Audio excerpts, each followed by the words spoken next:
Hello everyone, and welcome to Straight Chilling. Each week we watch and review a horror film for your entertainment.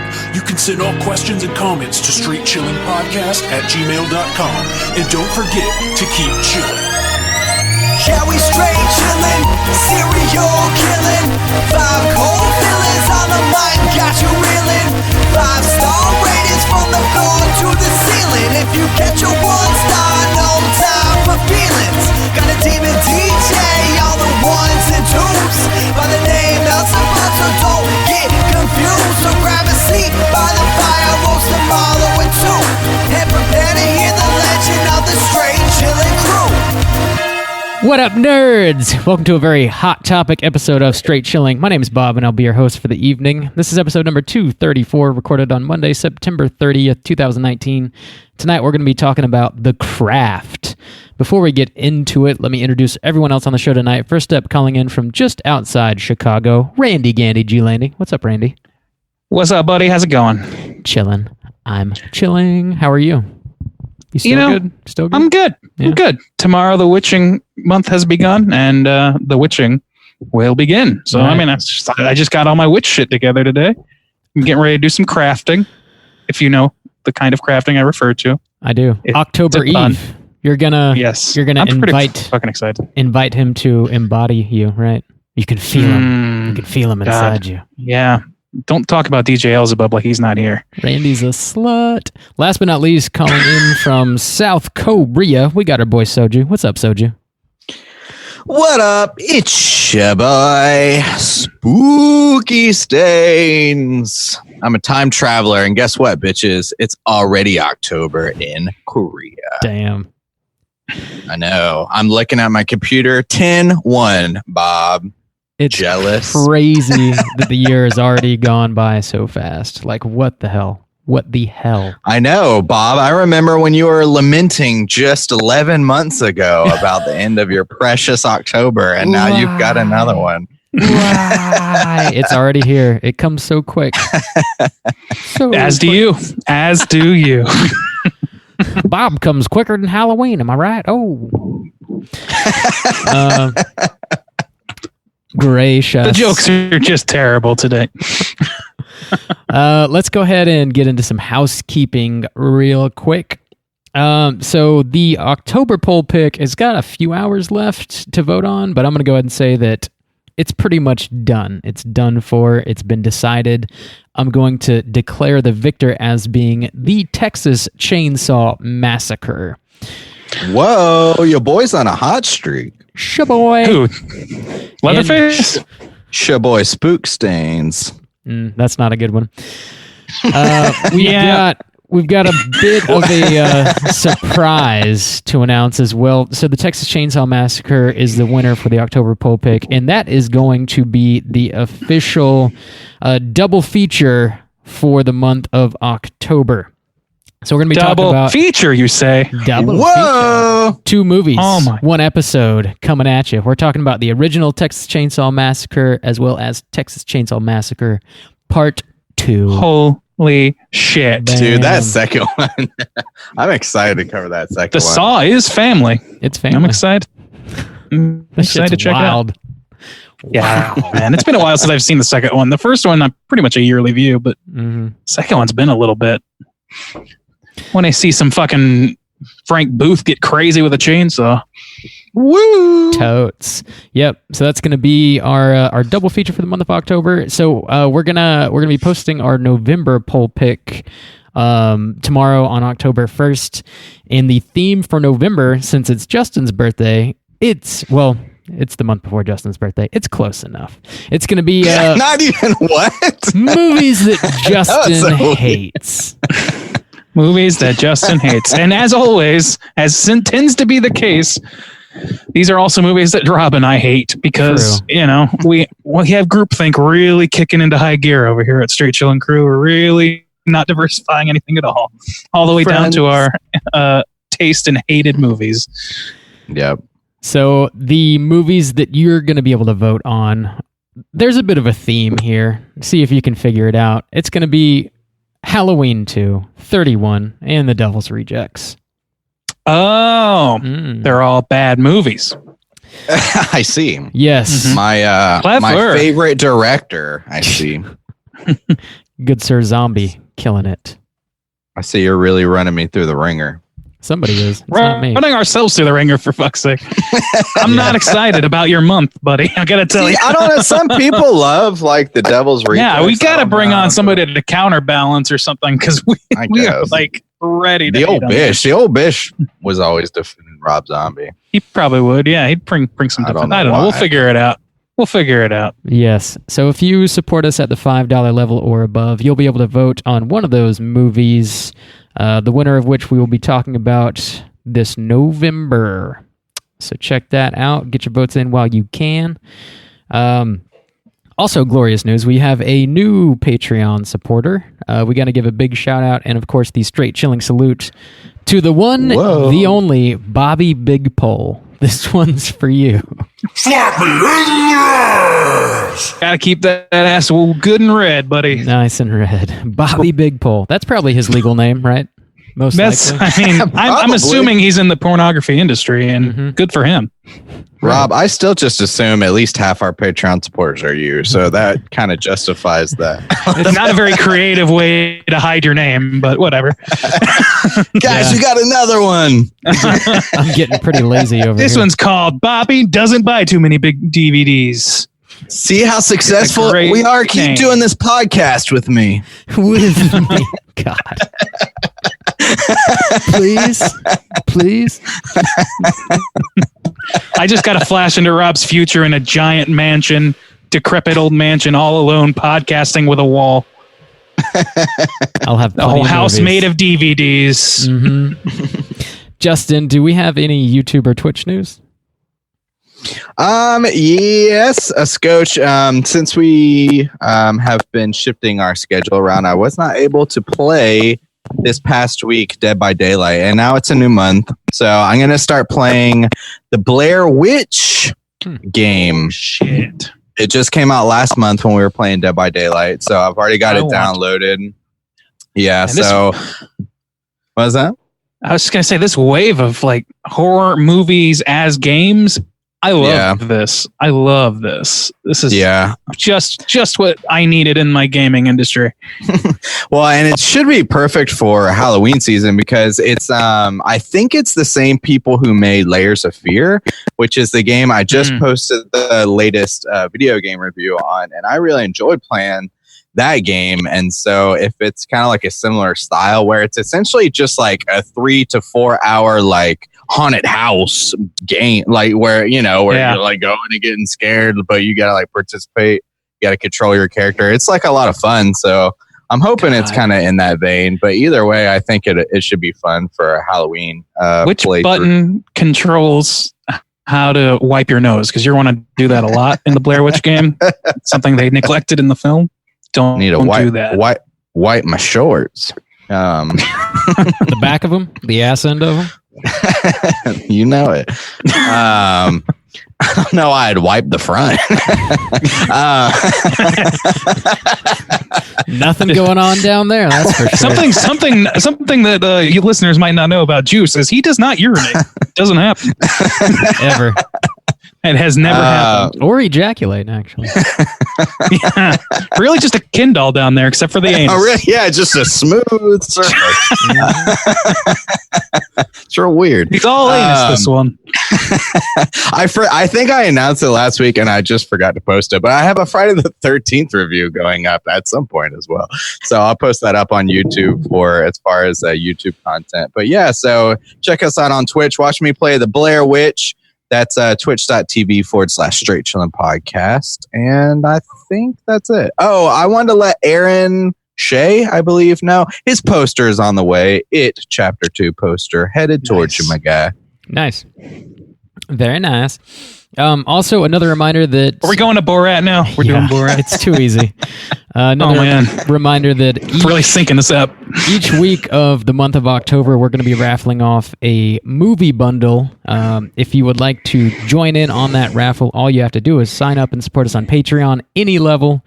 If you already subscribe to us on Patreon, you're automatically entered into the bundle. So we're going to announce the first winner next week. So join in. You're going to get a bunch of movies to watch for the month of October. It'll be fun, extra spooky. I tried to theme each bundle as well, so they're kind of like, they're not random. They're sort of a theme going on. This reminds me very vividly of when I was moving out of town and getting rid of a bunch of stuff. At our Christmas party, I just gave people white elephant gifts that were just DVDs that I couldn't have anymore. That's what this feels like. It feels like you're unloading a lot onto our listeners here. No, it's good. So if you want to buy, it's all good shit. I know. I know it is. I'm giving you shit. Yes, I, however, was giving away bullshit. Yes, we know. I think the last bit of news that we have this week. So we're gonna, for the month of October, we got a brand new design. Randy made a new design, and whoa, another new shirt. That should buy me about 10 years of freedom from having to make anything. That sounds good. It's gonna be going up on our TeePublic website tomorrow morning, October 1st in the AM. Go ahead and jump on there and get you one of these sweet pumpkin shirts. I'm wearing one right now, so it's a YouTube exclusive. There you go. YouTube exclusive. Pumpkins. Pumpkins. Also, you get to hear the inspiration for that right now. Pumpkins. And I also might be drinking out of a pumpkins mug. I don't know. Check it out on YouTube. That's the only way to really find out. The biggest buyer of our merch right there. Also, another YouTube exclusive is Bob just like swimming in the orange lights of October. Lights, yeah. Looks like you're bringing in the month. Looks like you're in a goddamn lava lamp right now, buddy. Yes, I am. Pumpkins. Yeah, check that out on TeePublic. I'll also post a picture of the design and stuff on the Instagram and Twitter and all that. So check that out. Get your swag on for the spookiest month of the year. And I think that's it. That's all we got for housekeeping. So let's go ahead and get into what we've been watching this week. Hey gang, what you been watching? Yo, Randy, what have you been watching this week? This week, let's see. I watched a few things. I finally started getting some Halloween stuff in. I watched Murder Party last night. Nice. Which is, of course, a classic. We all love that movie. And every year, it's so worth the journey back into that little fun bit. If anybody hasn't seen that, check it out. No description needed. It's an extremely short movie. Check it out. It's on Shudder. It's funny as fuck. Also, Rob, you reminded me of the movie Haunters, the documentary. So I watched that again, and I forgot just how troubling some of the people that are running these haunts are. It's fucking scary. There's some genuine concern for people's safety going on in this film, and it's worth checking out. Though it is fun to watch, like the creation process. I love watching people. Like I'm in this phase where I'm watching people like fucking restore old desks and shit on YouTube. So that's right up my alley. Watching people build fucking haunted houses. Yeah, I know. I'm 1,000 years old. If you didn't know. But yeah, I watched those. I watched the Mads. Do you guys know the Mads from Mystery Science Theater? They were on tour and they came through town. That's Frank Conniff and Trace Ballou from Mystery Science Theater 3000. They did a series of shorts live up in this area, and so Beck and I checked that out. It was great. It was a lot of fun. Frank, who plays TV's Frank on the show, he's like lost a lot of weight, and I was like, oh, he looks great. And it turns out he just had like a triple bypass. So geez, no, damn. Yeah, so he was like closing in on death by his own words. So like, I'm glad he was okay. And also, he looked great. You look great, my guy. Yeah, it's a weird way to lose the weight, but there's got to be an easier way. But whatever. And then, last but not least, I finally got around to watching Hell House LLC Part 3. I was a pretty big fan of that first one. Second one, not so much, and this third one really put me through the ringer. I did not particularly care for this one, and I don't want to go too deep into it, but it just was not working for me. Just a teaser of what was wrong with this movie. I've never seen a worse scar effect on someone's face before. It literally looked like it was from Spirit Store. It probably was. And it's very possible that it was. So, I mean, good for the gumption, bad for the fucking eye. Let me tell you, it was so good. I like a gumption. I love I do like. I like that these guys are making movies and shit. I mean, I like these small filmmakers that are doing shit. But man, it's hard to overlook that shit. It was like as bad as the mustache on the cop in Sleepaway Camp. It was that level of unbelievable. Classic. Yes. So those was pretty much what I was watching. Yes, it's a classic film. Cool. Rob's stare of smirkish death. Justin, why don't you tell us what you've been watching? It is full spooky season. So one of my absolute favorite horror movies, The Beach, has been viewed by me this season. Beach. I love that movie. It's so great, and it makes me even more excited for The Lighthouse. A couple reviews, I guess, from like the festivals have been coming out. I try not to like look at too much of it, but I've seen just some people's like general opinions of it, and I'm excited. I'm really excited for that to come out. So that was always a good watch.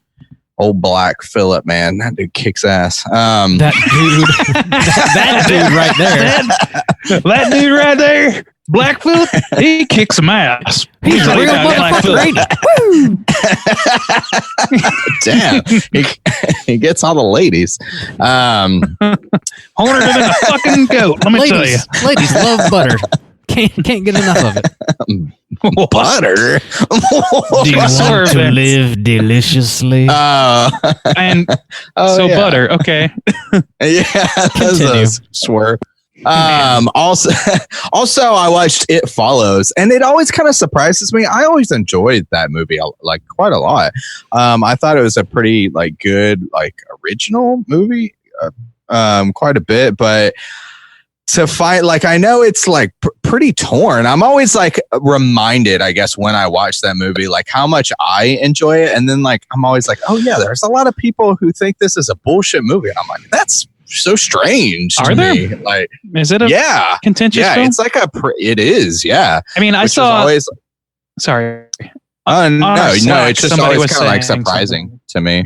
Yeah. Somebody was saying on our Slack that they like it better than Babadook, which I disagree with. I think it was Jim, but I definitely think it's a good fucking movie. Yeah, no, it actually has quite like the reputation, or like of like being kind of like a crowd splitter. A lot of people think that movie's just kind of bullshit. So, I like it, and it's a good little watch. We covered that a long time ago. It's just a good little watch. Mm-hmm. We should probably revisit that at some point. But yeah, spooky season. Let's go. Why'd you spill your beans? Fuck these beans. All right. You want to know what I've been watching? Because you're about to find out. Nope. I guess. Bob, what you been watching? All right. I revisited that Child's Play remake, and I still like it quite a bit. Already? I like it a lot. Yeah. People throwing a lot of shade on it. I think it's primarily just because it is a remake of a classic, and you're sort of always fighting an uphill battle when you do that. I think for what it is, though, they did a pretty fucking good job, man. I like that movie. I agree. That was all right. I still haven't seen it, so check it out. Lukewarm. Oh God, I watched Candy Corn finally, which was put out by Dread. It's like a low budget indie horror flick, pretty much about this traveling carnival, and one of the guys he dabbles in, I guess, like voodoo or black magic.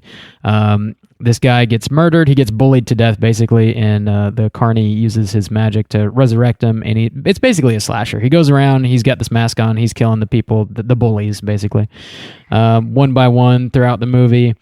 It's a cool premise. The mask is actually pretty badass. It's got a lot of like pretty great Halloween atmosphere going on, but man, the acting is just really some of the worst I've seen in a long time.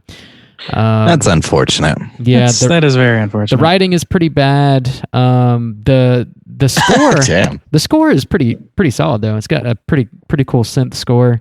I feel like there was a lot there, but they just kind of missed the mark. And the acting is just, it's rough, man.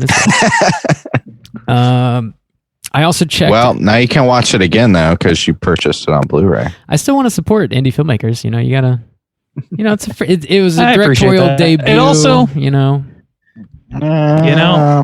If only he could part of me, hire proper or casting. God. my only thing about like I could almost see purchasing that because the fucking poster for that thing, I'm in love with the poster they made or the cover of that really. But then I remember that a printer exists, so I don't know if I would purchase that or a phone screen. But I do these indie horror people. Yeah, they need supporters. So I'm glad Bob's out there using not really disposable income to give them money. Just income. I also watched the first episode of that Creep Show series that's up on Shudder. So the way they're doing this is kind of like, they're doing the whole appointment TV again, like they were doing with Joe Bob. They're only releasing one episode a week. So it's like every Thursday at, I think 8 or 9, they're posting an episode. And the final episode of the season is going to air on Halloween night. And each episode is broken up into like 2 shorts. And I think they're making you wait. They're making you wait. God. That first episode is okay. It's not like amazing. It's not terrible. It's just kind of okay, which to be honest, I think is fairly consistent with the Creepshow movies. I've been seeing a lot of people shit all over this first episode. Like, it's not as like confoundingly great as the movies are. And they're just like kind of, the movies are cheesy. This show is cheesy. I don't really, I think there's some rose colored glasses going on in regards to those Creepshow movies a little bit. Could be, but if you're gonna the only beef I have with that though is if you're gonna like resurrect something like this and you're going to do it to where you're gonna release it where like people have to anticipate it coming out, like I'm gonna tune in, then put your best episode, like put your best foot forward, I guess. Maybe don't. I mean, maybe. Yeah. So, but I think that's justified for people to maybe like kind of critique it. It's like, if this is like the debut, it's like, what do what am I coming back for? Yeah, I don't know. I'm excited. It was all right. I didn't watch the first one, but I certainly intend to watch the second one. I listened to Harmontown this week, and Rob Straub, the writer and director for episode 2, is like a frequent guest on that show. Nice. He's frequently on the show, basically an installment on the show, and I just found out that Jeffrey Combs is starring in it, so I'm very interested by both of those things. The second episode's going to be on my radar for sure. Yeah, I thought like the creature effects they had going on were pretty solid. Like I thought the stories were effective enough. It's a Nicotero work. It should be. Yeah. I don't know. I thought it was pretty cool, man. I think people are being a little too critical of it, but I think I enjoyed it. I also watched the first episode of American Horror Story 1984. Which is in sort of classic American Horror Story style. It's like definitely referencing a lot of great stuff, and it's doing it in such a heightened way that it's just definitely never going to be the things that it is referencing. So you kind of have to like separate it from classic slashers because it's just not that. But it's still like pretty fun and like stylish as hell. And there is the golden motherfucking cooter in that first episode anyways. Yeah. Cooter as hell. If there was ever going to be an AHS season to have a cooter, it better be this one. Yeah. And I know they've had them before. Lord knows they've had them. I feel like they're pretty consistent with having a solid cooter. Like, if they're going to be mimicking slashers from the 80s, you better bring your cooter game. Yeah, they come right out with the murdering, man. They go right into it, and I hope it's one of those things where they don't like ride that train for the first 3 or 4 episodes, and they're like, okay, well, I guess we kind of blew our load on that. Let's go over here and explore this other random shit that doesn't matter at all. Rob, that's exactly what's gonna happen. Yeah, I don't see this. Has there been a season where that hasn't been the case? Yeah, this is like what, the 10th season or something. Season 1 was the only one that I thought was really cohesive. Season 3 was the rest of them was pretty cohesive. Oh, I did not like that season. Yeah, I liked it. Yeah, it was cohesive though. I'll give it to you. It did have a strong overall arc, but I just really didn't care for it. There was like a lot of subs though. They always have like just all these random. They just throw so much shit against the wall, and they have no time for any level of subtlety. It's crazy. Like that one. Like they couldn't just stick with like a insane asylum. They had to do like aliens and fucking monsters and demons. It's like damn, and fucking war criminals and all kinds of shit. You don't. Damn, bitch. That's He pretty much, really just throws so much against the wall. Yeah. that's all I've been That's it watching. for you? Well, I did fly out to Denver this weekend and I watched the Jaguars beat the Broncos. So I've been watching You that. did? Let's go Did you Duval. watch it Rocket live? Mountain High. Let's go Duval. Mountain High Stadium. Saxonville. I heard you ate some balls. Yeah, I did. I ate some Rocky Mountain oysters. They're good. They're fine. They're pretty mild. All right. They're good. They're fine. Yeah, I mean, They are. tastes like Chrissy beef. Orlando. I don't know if you like beef. They're like, yeah, they're mild. They're fine. They, all right. Chrissy Orlando status, Yeah. Bob. Did you feel an extra like spunk of vinegar in your system afterwards? Were you ready to just get out there to Bone Town? Oh yeah, I was straight up virile, son. Bam. All right. Bob. They were Found good. its They use. weren't great. They were They were okay. fine. They were. They were indeed. So yeah, that's it. Let's go ahead and get into the main event and talk about the craft. We're kicking it off with the back of the box. What's on the back of the box? And I do indeed have a box from which I'll be reading the back of. This is coming from the Scream Factory Blu-ray copy. Bob. The plot synopsis is as follows. Sarah has always been different, so as the newcomer at St. Benedict's Academy, she immediately falls in with the high school outsiders. But there's something different about her new friends, and it's not just that they won't settle for being a group of powerless misfits. They have discovered the craft, and they are going to use it. Holla. So yeah, they're witches. Holla. They're witches. Holla, holla. Yeah. Nice punctuation of that. Is that written on the box? Or did you think that It to the table does yourself? say holla. For sure. It's on Holla. there. This is from 1996. Directed by Andrew Fleming. Starring Robin Tooney, Fairuza Balk, Neve Campbell, old Skeet Ulrich himself. Yeah. The lowest hanging fruit ever. All Skeet motherfucker. So had you guys seen this movie before, and would you recommend people check it out? Randy, why don't you kick us off? You know, this movie has a reputation with people, and like people certainly love it, and it's held dear to people's hearts. But it's something that just always escaped me. I never did watch it, and I think it's a pretty good Halloween watch. You know, especially if you want to feel a little nostalgia for the '90s. There's definitely a lot of that going on through here. And if you are into people with strange names, this movie's got Neve Campbell, Fairuza Balk, Breckenmeyer, Skeet Ulrich. It's got the whole gang of strange names. Got them all. Fucking Fairuza Balk. I like Fairuza. I was like, this is always on my radar specifically because of Fairuza Balk, because I loved Return to Oz as a kid. That was kid horror for me, was that movie, and she's the lead Dorothy in that. And not only that, but I also remembered her from The Waterboy also growing up. So it was like, and American History X. Those are like her, like, she's been in a lot of stuff, but like I've always known like she's in this movie, and I was like, I need to watch that. I like her work. Like, why haven't I watched that? It just never happened. So I was happy to do it. Cool. So you recommend? I do. Yeah. All right. Justin, what about you? Yeah, this was my pick, and I had seen it before. It'd been a hot minute, actually. Like rewatching it, I was like, "Oh my god, when was the last time I'd seen like this movie?" But this movie is '90s as fuck, and I love it. Like, and that's one of the reasons I kind of picked it. I was like, when the pulpit came up, I was kind of haven't really covered, some huge '90s pick in a while, so. I was kind of jonesing for that, and it delivers, man. This is so fucking nice. Like more than Scream, I think. Like I don't know, there's something about this movie that's just like so. I don't know. So I'm like, it's always one of those things. It's like, how do people outside of our generation view like movies from this time? But for me, it's like a great like wave of nostalgia. So I enjoyed it.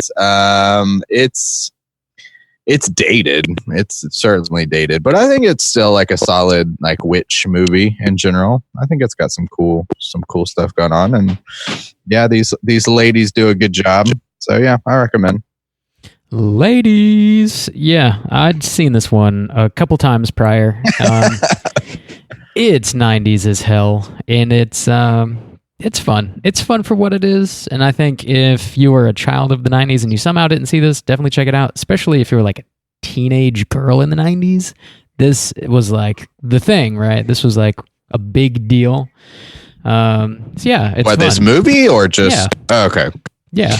And it also just, I mean, we'll talk about it more, but it fits like the style too. Like not only it uses that same song from like Buffy the Vampire Slayer and just like that like dark gothic like teenager thing that's like got, well, that's like, the thing is this is like crystallized what being a goth in the 90s was. Hot Topic the specifically. movie. Hot Topic the movie. Yeah. Man. Marilyn I don't think it was Manson intended to be shit. that, but it definitely brought that to the table. Oh yeah. Oh yeah. For sure.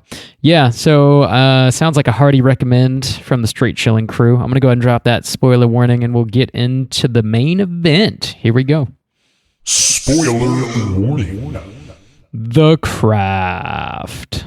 So, God, just the 90s tropes of this movie. I was just like trying to go through them in my mind. Not only like the 90s goth thing, but like just the high school drama. Like that was such like a fucking huge thing in the 90s. Like all those damn high school movies. And while I was watching this movie, one of the things I texted out is like how fucking hilarious it is. Because I had to check their ages. I was like, how old were these chicks when they were like part of this movie? They're all mid-20s. Yep. And as the 90s go, like mid-20s chicks trying to like play 16, 17-year-old chicks in high school. And you're like, oh my God. Like it's just such a weird concept now because now like there's more like, I don't know, we got like child actors and stuff. Like, you know, like Stranger Things, where they cast like people in age their appropriate, or at least they dress them age appropriate. Yeah, bare minimum. Chicks legit 24, 25, and like they're trying to like, oh, they're 16, maybe 7, and they're in high school. And not only that, but it's like a Catholic high school, so of course they're like, they're Catholic school. Like it's subversive as fuck. Yeah, there's also like that skeevy element of like, well, we gotta sexualize them, but we can't do that to a 16-year-old. Let's get a bunch of 20-year-olds in here and we'll just put them in their schoolgirl outfits and it'll be fine. We can do it freely then. No problem. We gotta be able to let them like get scantily clad or whatever, which they don't do a ton of in this movie. I give them credit for that. But they definitely like play some sexual angles or whatever, like to the character's benefit, I would say. Did you notice like Fairuza Balk at the beginning of the movie? She straight up just has a noose in her locker. She like pulls that shit out. I didn't notice that. What are you using that for? Yeah, a couple times. Like one time she's like, you gotta wrap your books up in something, Rob. Not everybody can afford a backpack. Okay, noose in her. Yeah, I did notice that. I think it's like a black robe too. It's not even like a regular robe. It's like man, extra goth. I don't want that white. I will say that chick. She's like a good actress, but she scares the shit out of me. Like she's supposed to. I know, but she's got those like crazy eyes. Like she's very expressive, crazy expressive. That's like one chick who I feel like I just could not hang with. I'd just be like, you're too wild for me, girl. Like, too wild. I'm gonna have to burn you with a steak. I'm sorry. I don't know. That chick, she's got a little crazy in her. She's wild, man. Like she does a good job though. She's just very expressive. She's got like extreme features. Like her eyes are huge. Her mouth, she's got a big old smile. And when she uses both of those in tandem, fucking Harley Quinn Joker looking thing going on. She does, yeah. She's got that. Like when she goes into the manic mode, it's really, really manic. Right. She's a good cast for that. That's like her superpower in this movie is she just loses her shit and then things just start flying around the room, basically. That's her thing. Yeah. She also, does, and like I feel like when she freaks out, I'm like, oh my, even if she wasn't a witch, she'd be like, oh my God, I can imagine having to deal with this chick. Holy Jesus. It's funny you should say that. She actually is, or was at least, I think still is, a Wiccan. And she actually tried to like keep the movie in line in terms of how they represented it and stuff like that. Okay. So that was something interesting she brought to the table too. All right. Candle budget. So anyway, we haven't covered we haven't really covered the plot yet, but talking about the stars. Also, old Nev Campbell's in here. Didn't Scream come out in 96 too? Yeah, it did. And her and Skeet were just hanging out all fucking year. Yeah, no joke. Oh, Skeet, man. Oh, Yeah. skeet. I don't get the motherfucker. skeet thing, man. Like he is like, like this is something that I was talking about in the Slack channel, or I abstained from conversing about this. He is a consummately unlikable to me. Like I just like I only really know him from the two from Scream and this movie that I can think of. I was just looking at. I'm just, like I don't know if he's like he's been great in other things or whatever. I mean, he was fine in this. He played his job. He did his job. You know what I mean? But man, I find him just innately unlikable. He's in a got movie that called face. Chattahoochee. Yeah, He's got that face that you just can't trust. I don't know what it is. yeah. I just like and they use that in both movies. It's like, oh yeah, he can act sweet, but then it turns out he's a prick. But then you just know he's full of shit. Like he's selling you a big old pile of shit. Exactly. You're constantly distrusting of him as a character. But more than that, I just like even the times he's trying, like his character's supposed to be coming off as charming. It's pretty clear he's supposed to be coming off as charming. Mm-hmm. It's like, nah, man, I don't want to hear you talk, dude. I don't want to do it. And I don't know if it's the character or if it's the actor. I want to give him some credit, and I won't say it's the actor or anything, but the characters he's playing at least, and just his look overall, just really, really do a number on me. I'm like, all right, just get this guy off camera, man. I know we might be jumping the gun a little bit, but I think he might be a Cooter typecast. You know? Well, yeah, maybe. I was just looking at like all his movies, and I don't recognize hardly any of them. He was an uncredited. I feel bad. I don't like. I was just saying I feel bad. I was just saying I feel bad. Like I feel like I'm calling the guy out, but it's like it's just the reaction I have innately, and he does his job. He's like his character is what it's supposed to be, as far as I can tell. And now I kind of feel guilty for saying anything. Ride with the devil, chill factor, a soldier. It's hard. It's hard being a critic, guys. Chill Factor is one of the worst movies I've ever seen. Don't watch that one. Oh, really? Yeah, it's real bad. Well, now we know what to put on your movies you hate list next time. Ooh. Skeet. Oh, Skeet, man. So let's talk about this movie. Yeah. So we're really getting hung up here. The main character, Sarah, she moves from San Francisco to Los Angeles. She goes to a new high school. She meets a new group of friends, these three ladies that are sort of trying to practice, I guess, Wiccan. They've got like a little coven going on, and they need a fourth member. Just so happens that Sarah is like a natural witch. So she joins their coven, and with her, they are able to like actually make things happen. They have these powers that they're developing together. And eventually, Nancy, Fairuza Balk's character, kind of gets a little power hungry. She starts tripping some balls, and things kind of spiral out of control a little bit. But that's like the rough plot. They all kind of wish for certain things to happen, and they do come true, and then they sort of kind of like a monkey's paw situation when like you make a wish, you get what you want, but it's not exactly how you want it to be necessarily. The old monkey's paw. Yeah. It'll get you. So they got a little bit of that going on. Except, I want to talk about, I guess, each one of the characters and like what they kind of get back negative wise, but I don't think Nev Campbell gets anything negative back. Oh yeah. Yes, she does. Yeah, she does. Like she becomes like a huge prick. Like that's her thing. Is because she becomes a narcissist. Like that's her thing. Like she can't see it herself. Like in her own mind, it doesn't really matter. It's not the same as like watching horrible things happen. But and also like it. I guess the way it never like bothers her though. Like in a way that affects her is right. Exactly. It doesn't like directly bother her. It just makes everybody else less comfortable. And then later they use that same logic to trick her into thinking that her scar is like come back times 3 or whatever, but that's not actually happening. So I don't know. It's more oblique. Everything that happens to these girls is mostly oblique and like bizarre. Like Rachel True's character, whatever her character is named. Rochelle. Rochelle, was it? Yeah. She just wants to be able to dive without being like made fun of by Christine Taylor, and then in order to make that happen, Christine Taylor's hair just starts falling out. Yeah, she's just like a huge racist piece of shit. Racist Marsha Brady over here. Yeah.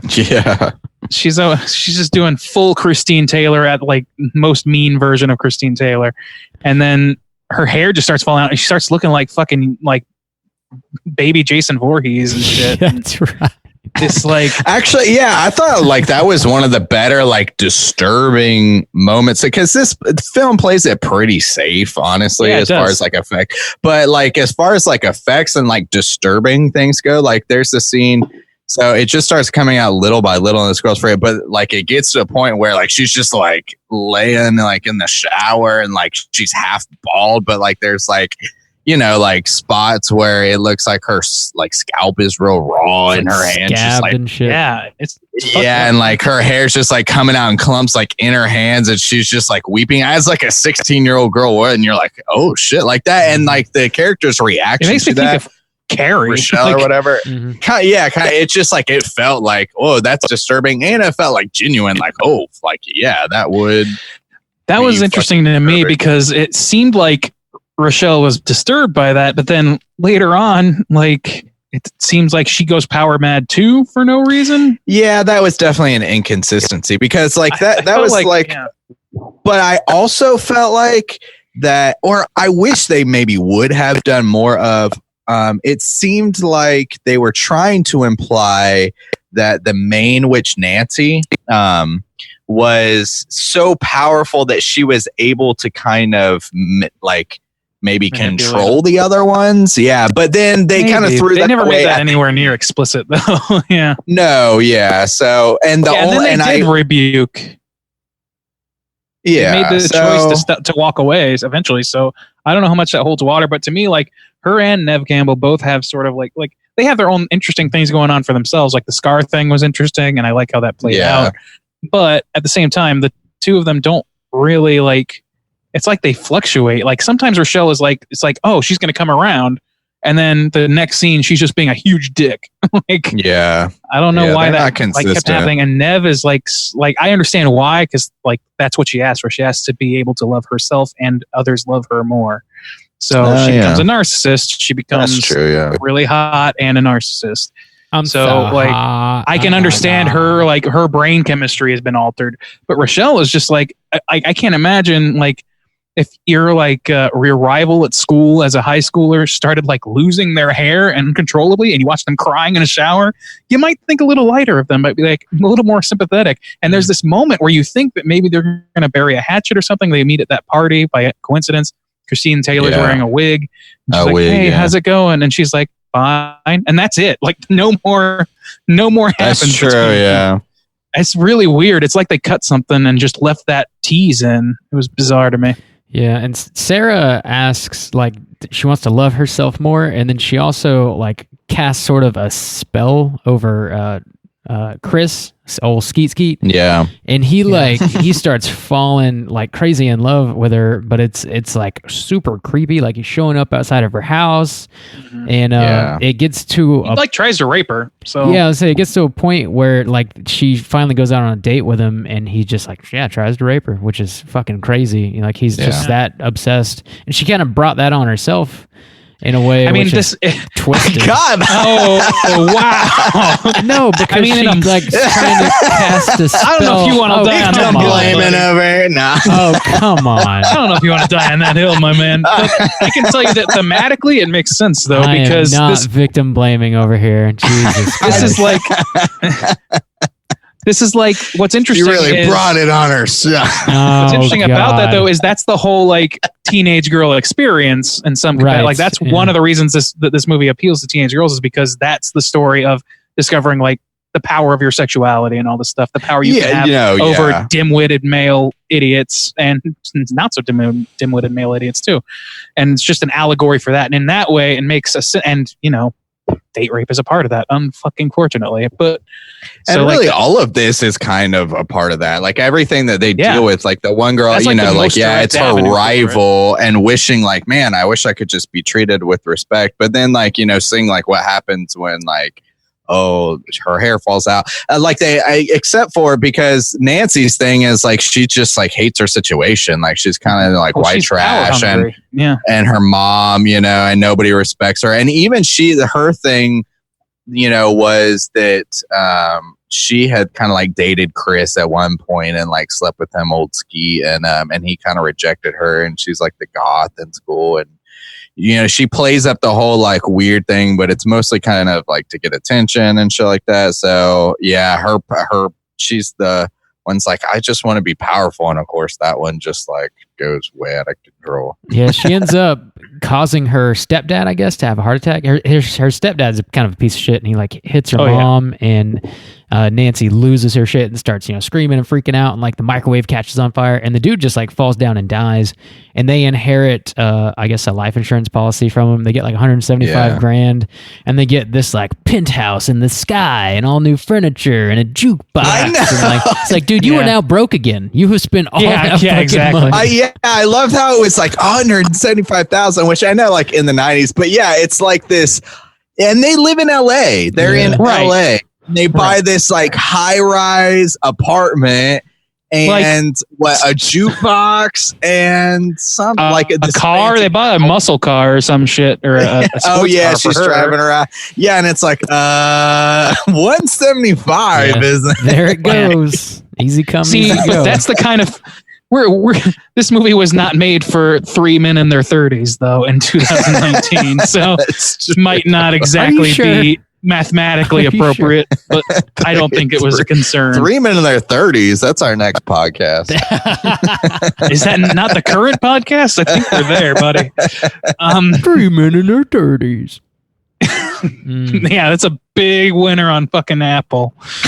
Everybody be listening to 3 men in their 30s bitching about stuff as if that's not every third podcast. These teenage girls in 1996 don't know shit about proper investment. They need to learn the value of a dollar. That Fairuza Balk needs to understand how to budget. I love how you bring that. Really living outside their means, these ones. Fairuza. That's gold. Breckenmeyer. Let's see. This is all just got that teen drama stuff in it too. It like this Nancy also, or no, not Nancy. The main girl. What's her? Sarah. She's like, I try to commit suicide, and I mean, it's just chock full of 90s high school drama bullshit, but they're also witches. Yeah, it's CW stuff, man. It is, or WB at the time. WB at the time. Like it's like this was like the height of the Dawson's Creek era or whatever. So it's got an element of that, but it's also the subversive branded version of that. That's gothic and brings Wicca to the table. And it's also like, I don't know. I think it was pretty fucking common for kids, especially girls, for some reason in our age bracket to like fuck around with tarot cards and shit growing up, and probably to some, like several people still, obviously. So I think this was a big introduction of that culturally.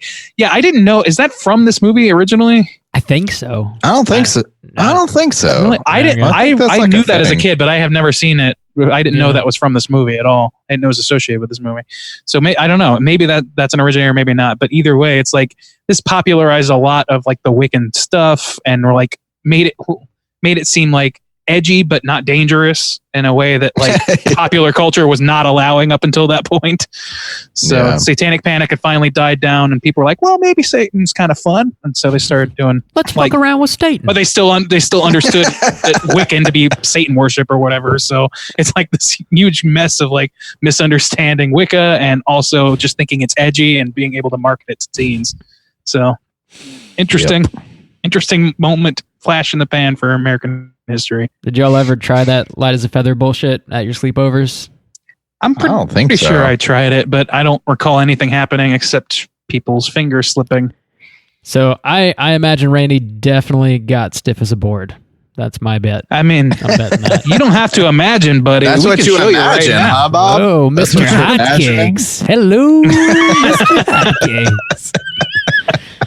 You're imagining 12-year-old Randy getting stiff as a board, Bob? I mean, is that what you're talking about? He's got to think about something to fall asleep every night, Juice. Come on. Oh, Randy's all boned up in my dreams. I got a weird dream. Yeah. Well, I'm not feeling great about it either. I got to be honest. Yeah.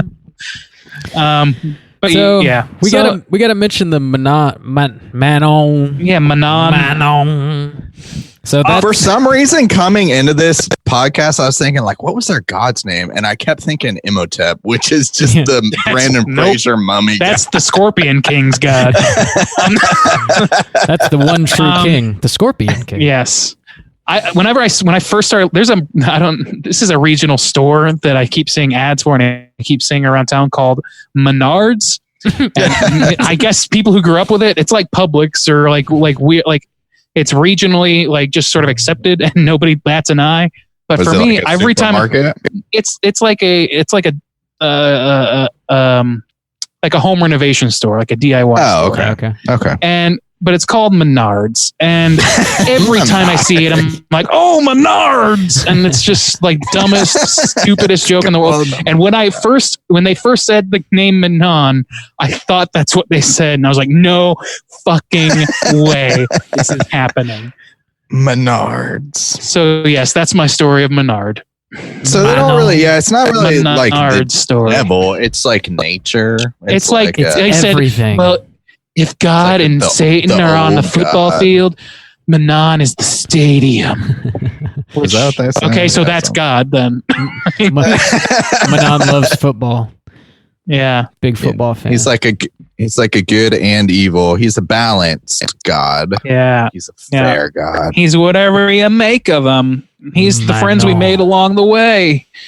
This movie gets like super sexual with it though, but in the safest way. I love how like the description of like trying to be edgy but also like safe. Like that is this, because like it's so like implied sexual, like he's inside of me, like he's filling me up, and I'm just like, damn, like I like just like imagine like teen 90s girls like just like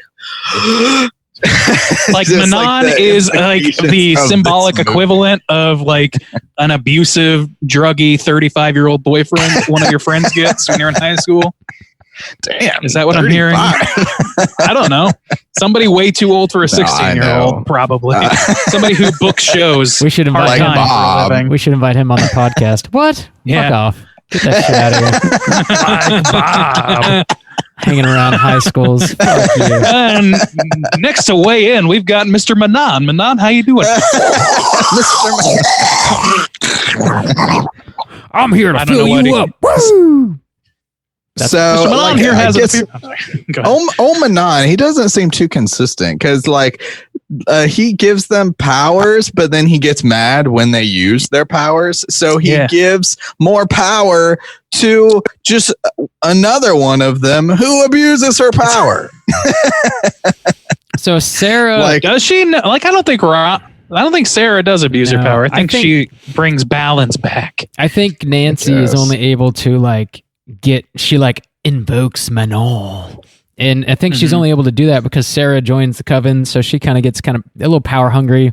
And Sarah's like warning her, like, hey, you need to kind of chill out with this stuff. It's all going to come back on us threefold. And she's like, no, girl, you're fucking stupid. I'm going to do what I want. And then that's Fairuza all over. She kind of becomes an outcast to the rest of the girls. And like the big climax of the movie, Sarah like goes home to an empty house and she sees this news story that the plane that her parents were allegedly on has crashed and everybody's died. And then I bought that hook, line, and sinker, by the way. I was like, holy shit, this movie just turned it to fucking 12. Yeah.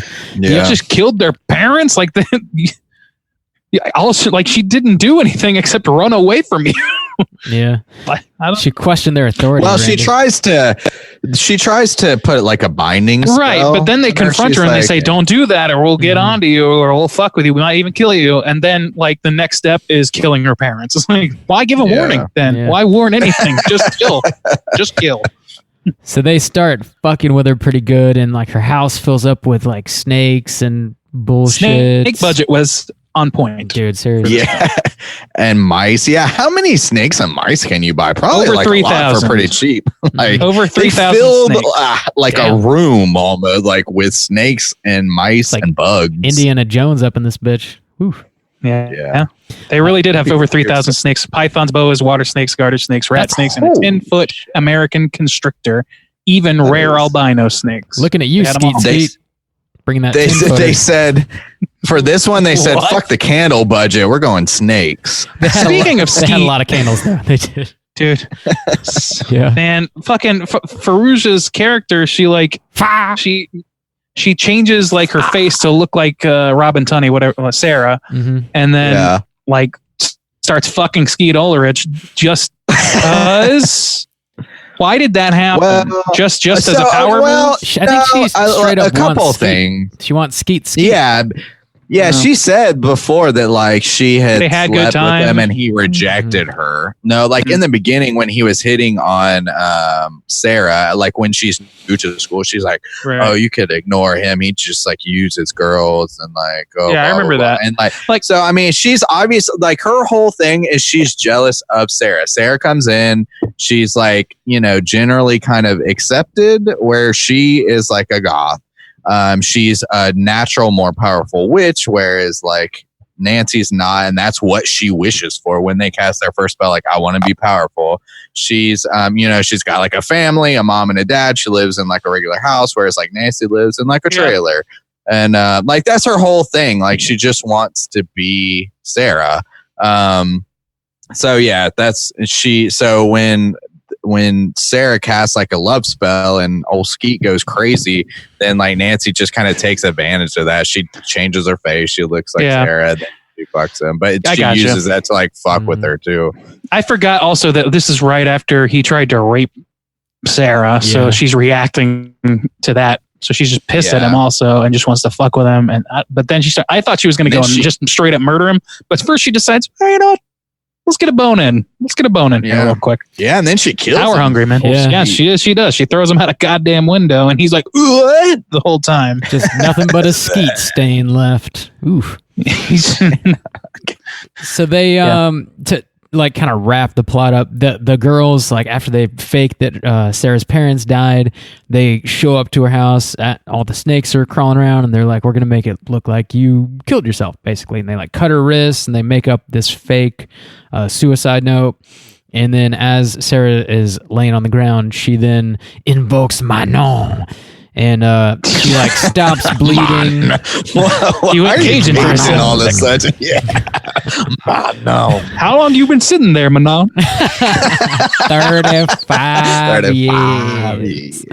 So she starts whooping some ass, and it's basically she kind of floats out of her clothes or something. It's a showdown between Sarah and Nancy starts having a freak out, and Sarah like dodges a dresser by like kind of vanishing but then reappearing, and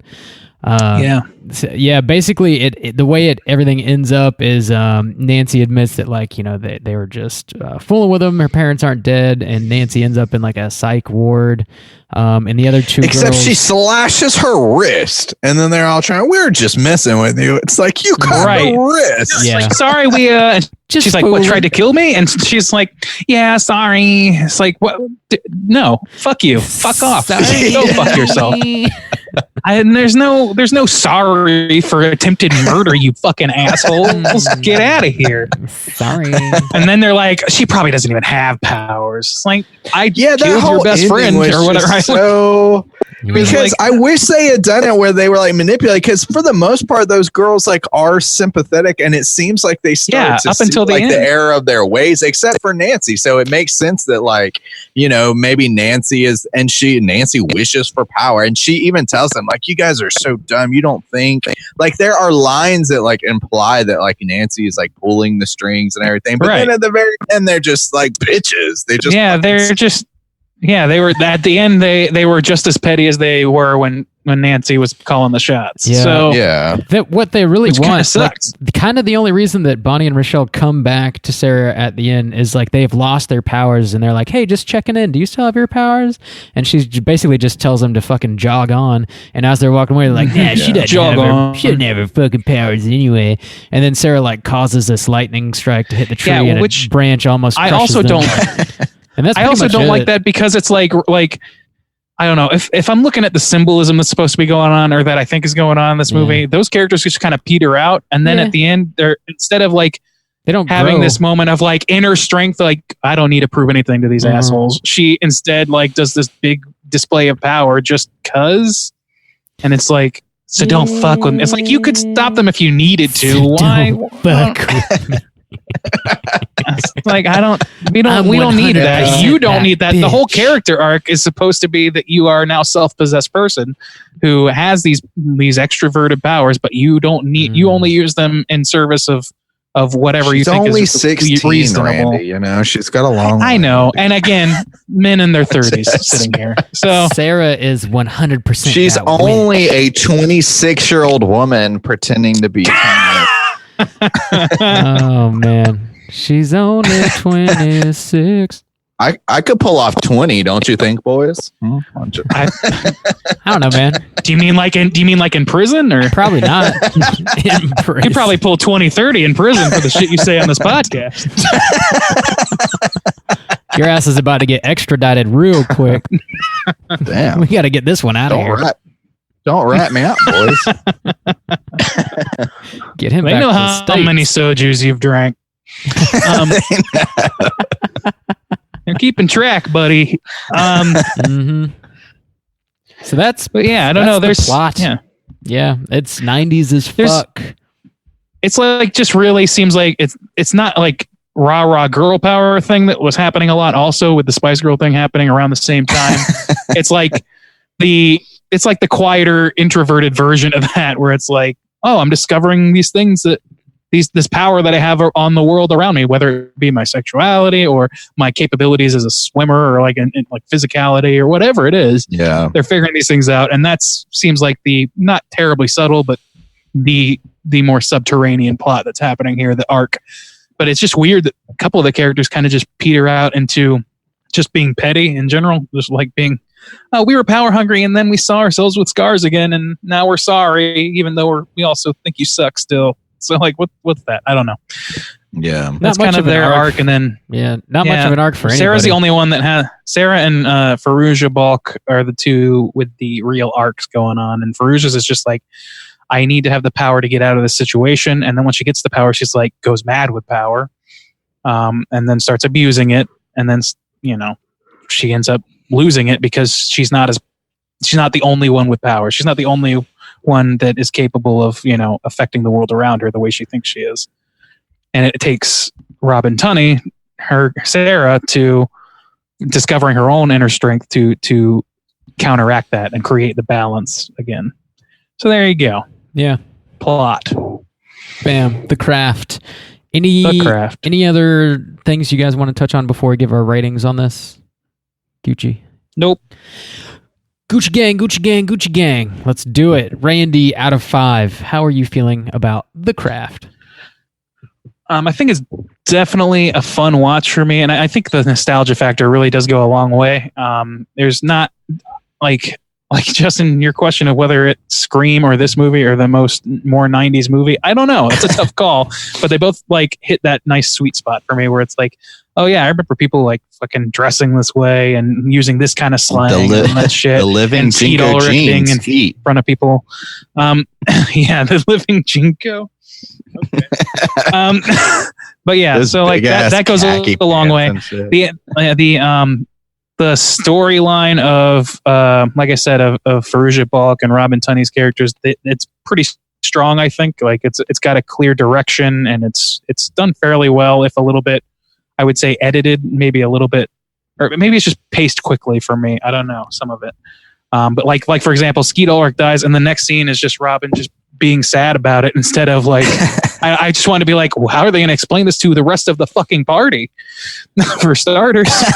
Yeah. There's a dead man. It's a good question. Yeah. So, oh shit, what happened? The scary girl went up to with Skeet and now he's dead. Let's go. I don't know. So there are like just little hanging questions like that seem like not important to the overall story, but just kind of left me scratching my head a little bit. But it's also a teen movie. It also deserves credit for popularizing or crystallizing what being goth in the 90s to popular culture anyway was, being a goth chick in the 90s. And then I also think that it's got some cool scares, some cool effects. Like the parents dying thing really got me. Like I was like, I wasn't scared by that, but I was disturbed by it. I was like, oh shit, this movie really went from a CW show to like real shit pretty quick. But no, that was a mislead. So like they pulled some punches and stuff. I think overall I just had a good time with it, and I would recommend it for Halloween viewing. Maybe any time, but it worked for me as a Halloween view. So I would give it overall, I think, a 3.5. It's not the best movie I've ever seen. It's got its problems. I think that the Nev Campbell and Rachel True characters really kind of got the shaft by the end. I just didn't really like that ending. That ending scene in particular was just kind of like, this seems like it's undercutting something. That's probably my biggest complaint. I feel you. All right. Juice, how are you feeling? I enjoyed watching this movie. Little taste of the 90s. It is super dated, and it's hard to ignore a lot of it, because in some ways there was some, like, I liked some of the effects, like, the girl with her hair coming out, and another thing we didn't like, the scars. Nev Campbell, I can't remember her character's name, getting their scars like kind of wiped away. Like, I thought that was cool. And then when they kind of came back too, and then Rochelle is losing her hair, and Nev Campbell has like scars like all over her face, like some of those effects are really cool. But then like Nancy, or not Nancy, I want to call Sarah. everyone Nancy, Sarah disappearing or whatever, like coming out of her clothes, like that looked really bad. Her changing her hair color was really bad too. I just kind of say that too. And changing like the faces or whatever, that didn't look very limitations good. So of the time, but damn, it was, yeah. So it's a mix, and in the same way, there are some great like character moments. Like, I think looking at these girls, like as they kind of start out and like build their friendship and stuff like that, I think there's some really interesting things that go into play here, especially like when Rochelle like starts to kind of regret or feel bad for the other girl. But a lot of that peters out too. Like, I didn't like how they were treated in the end, like where they kind of ended up, and how like Randy said, like she sees that girl at the party and like nothing ever happened. So, it's a bit of a wash sometimes, some good and some bad. So I think that's ultimately where I'm going to end it at, is a 2.5, to where like I personally enjoyed watching this movie. I don't think it's going to be something that's like going to call to me constantly, like, oh, I got to watch The Craft. But I think it's a solid like 90s witch movie, dealing with like some of like the threefold stuff coming back, and just kind of some of the lore surrounding it, just like the kind of like nature, and I don't know, just some of the things that they do and talk about is interesting, and a solid witch movie, I think. So yeah, just a wash. 2.5, some good, some bad, equally so. Witch. There's a lot of 90s like mall rock in this. Oh yeah, not nearly enough. The Smiths do make an appearance. Oh, and then also the Smiths. But yeah, there's a ton of that. I think I'm going to come in with a 3 out of 5 on The Craft. This movie to me is really just like two things. It's just like a cool 90s sort of time capsule, and then it's also just like Fairuza Balk's performance. Like, that is this movie to me. The rest of it's just sort of fluff. Like, there's not a whole lot of character development. There's nothing like too scary or like too funny. It's just like stylistically amusing because it's of that time. Like, the movie opens with that absurdly 90s font, and you're like flying through clouds, and it's just like they don't do that shit anymore, just interesting choices for sure. And like it's like a 90s teen cast, like Murderer's Row. Like, it's got everybody, right? It's got fucking Breckenmeyer. It's just fun to watch that kind of thing. It's dated, but not in a bad way. And Fairuza Balk's at fucking 11, man. This whole movie, she's just enjoying as shit to watch. Like, she's like the human embodiment of the fucking Cheshire Cat with her smile and her eyes, man. Like, she goes fucking ape shit, and it's dope. So yeah, I'm gonna give it a 3 out of 5, and that's gonna put our aggregate at a 3. So there we go.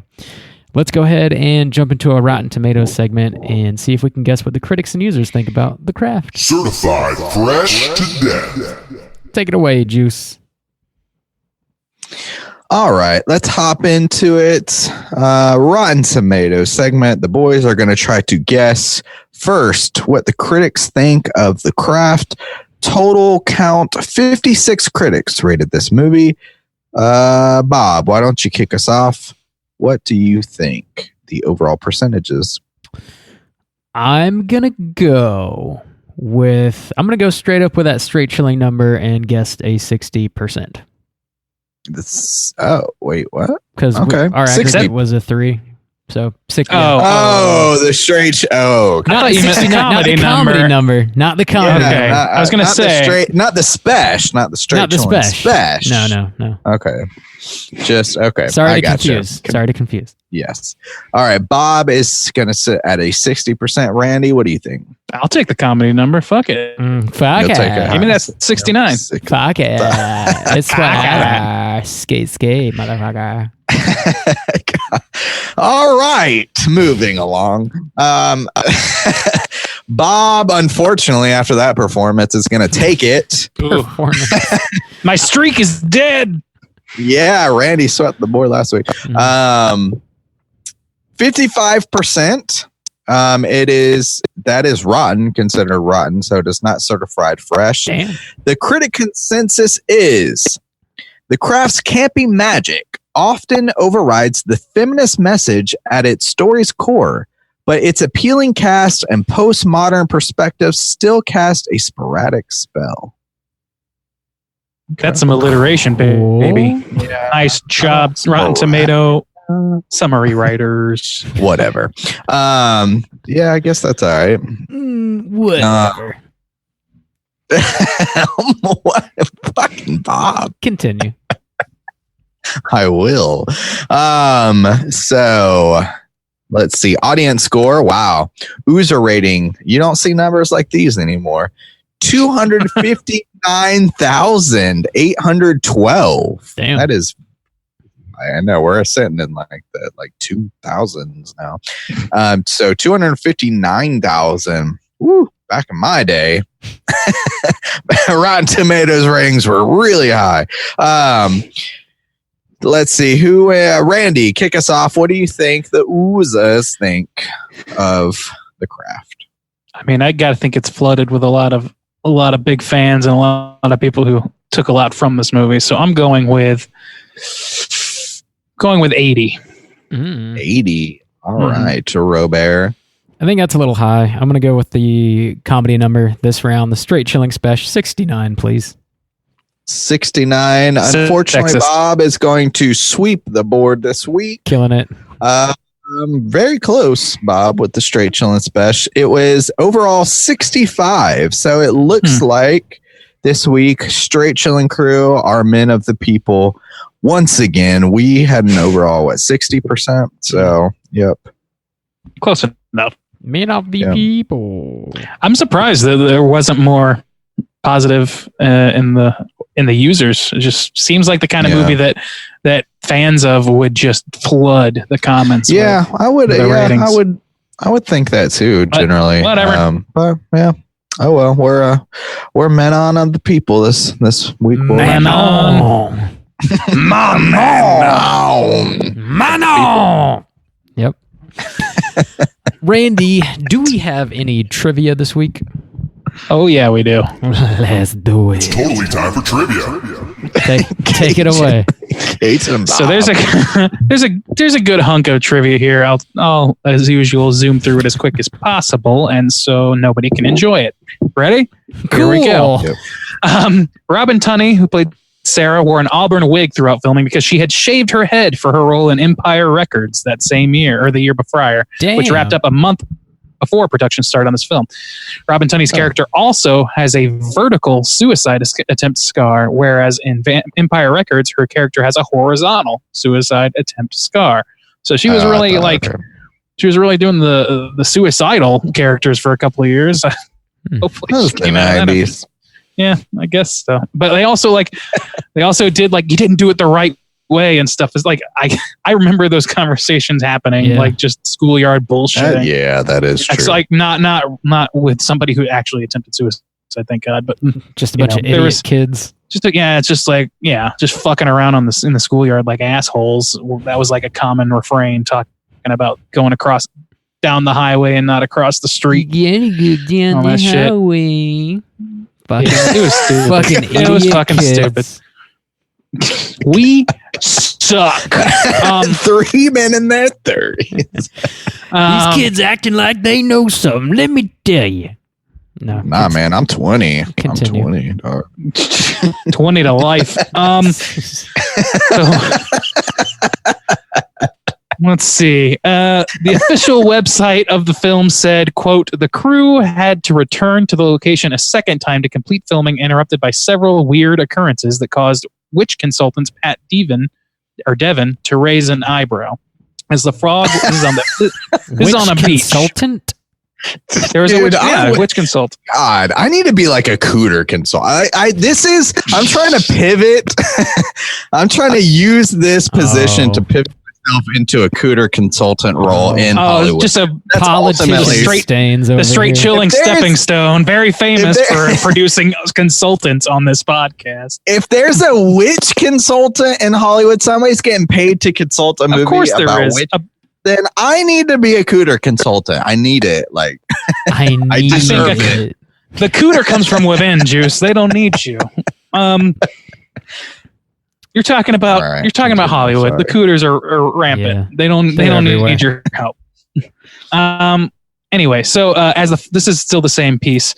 As the fog rolled in at midnight, this is on the beach. The 4 actresses used actual Wiccan rites and language to invoke powerful forces.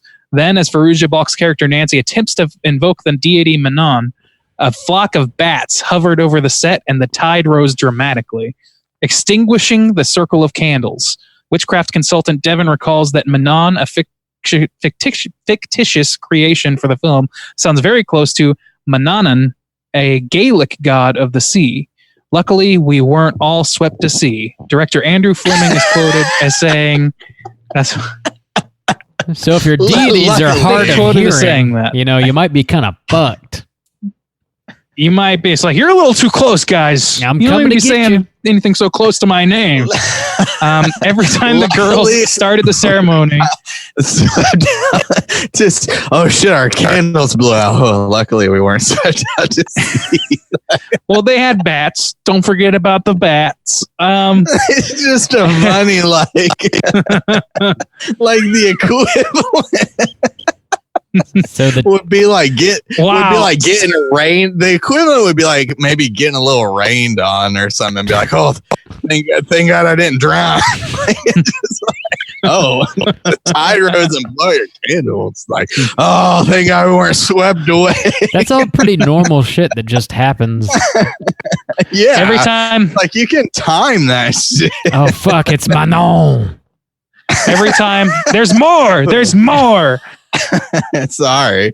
Every time the girls started the ceremony, and only when they would start the ceremony, the waves would start coming up tremendously fast, pounding heavily.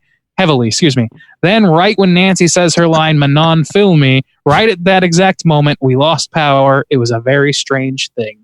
So now you got the full scope. Go ahead and get your giggle fit going. Okay, sorry. No, that's pretty much it. It's just like I think that's about it, right? Yeah. Okay.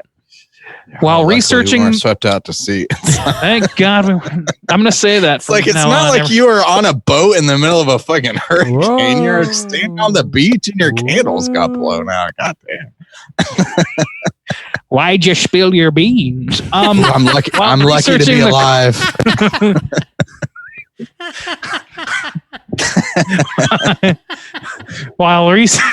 Calm down.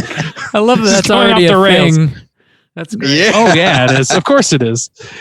While researching the craft, Fairuza Balk became familiar with the Pan Pipe's magical marketplace in Hollywood, eventually buying the store and continuing to operate it until 2001 when she sold it to 2 people. I don't know if they want their names on here, whom she had brought in as managers after her own purchase in 1995. So that's kind of cool. She bought the marketplace in this fucking movie. Yeah, I enjoy that. Sold it after it was no longer profitable. Capitalism, baby. Andrew 90s died out. Nobody cared about Wiccan anymore. Oh yeah, that's true. Andrew Fleming states in the DVD commentary that a PG-13 rating was sought. They followed all the guidelines to earn their rating, but the final outcome was the film was rated R because the film dealt with teenage girls using witchcraft. Some of those lingering satanic panic tendrils in there. Wow, that's sucks for them. them. Oh, I mean, America. I guess you could say like mid or like women in their mid 20s pretending to be teens try to commit suicide. I mean, the cutting your wrist. I guess that's the most. No. It's the witchcraft. Movie. It's the witchcraft that did it. That's what did So, it. and that's the interesting thing. It's like, how different would this movie have been if they knew they wouldn't get in a PG-13 and they could have just aimed for R? That's true, because sort I of would been have a little just more guessed. visceral shit. Yeah, this was PG-13. I mean, I would have too. Me I too. mean, it's not surprising to me, and I could see it being like a little bit on the cusp, but not really. There's nothing tremendously gory or not a lot of curse words, even like a few. they're not even like date party rape, but- teens or anything. Yeah, I guess. Right. Yeah. That's They're really not the drinking or like doing drugs, or it's really that one scene where the other girls cut the one girl's wrist. Like that's pretty rough. all I can think of. There's some light shoplifting going on. Yeah, that's pretty rough. Oh shit, that's what did it. Whoa! These witches are shoplifting. So there were plans to release a direct-to-DVD sequel focusing entirely on Nancy's character. However, those plans were dropped for unknown reasons. I'm pretty glad that didn't happen. As Yep. much as I like Fairuza, I'm just not in favor of unnecessary DVD sequels. I'm just not big on that. Focusing on her, like what, breaking out of the asylum? I guess. I guess just living in the asylum and then getting out. I don't know. just living. Unclear. Just living. Angelina Living Jolie life was in the considered for a asylum. role in this movie. Who was? Angelina Jolie. okay. Angelina Jolie. I She can was see about that. 21 at the time. Yeah, I could see that too. But she did not. Okay, She so probably this is was interesting. younger than the chicks that were in this movie. She Maybe was just 21. She was fast actually closer Yeah. to teenage. yeah. than these No, we girls. don't want that. I think the youngest one I think it's like maybe 23. So that's Rachel Kinda. True, I think, was almost in her 30s. Anyway, so the song "How Soon Is Now" was originally performed by the Smiths. Love Spit Love did a cover for the soundtrack. The Love Spit Love cover of "How Soon Is Now" was also a theme song for the WB show Charmed in '98. Charmed is a popular okay, TV that's show what it was, yeah. which ran for Not 8 Buffy. seasons and is also about witches. And here's the real kicker. You ready? That was one piece. Kick me in the Here's nuts, follow-up. Randy. In 2017, Andrew Fleming stated that Charmed actually ripped off his film. Fleming revealed that he actually wrote a pilot based on the movie for Fox, which the WB was also strongly interested in, and that it was his idea to have "How Soon Is Now" as the title theme. The pilot was not picked up, and the following year, Charmed premiered. Furthermore, Robin Tunney stated the ripoff was completely obvious to the point that people would think I was on Charmed for years later. So they just completely ripped off his shit after he pitched it to I him. could It's I fucking could see sucks. that. That shit happens a lot in Hollywood, but hopefully Yeah. less now than it did then. But that shit sucks. And I definitely got those two things confused growing up because I never saw either of them really. Yeah. But, yeah, fucking WB. The dubs. After Sarah returns to her house near the end, their house is full of snakes, rats, maggots, etc. As she retreats to the upstairs bedroom, we see her pass a whiteboard with the name Gustav Klimt. Did anybody see that? I did. No. An artist. Who is an artist whose works were denounced for their eroticism. They also are known to.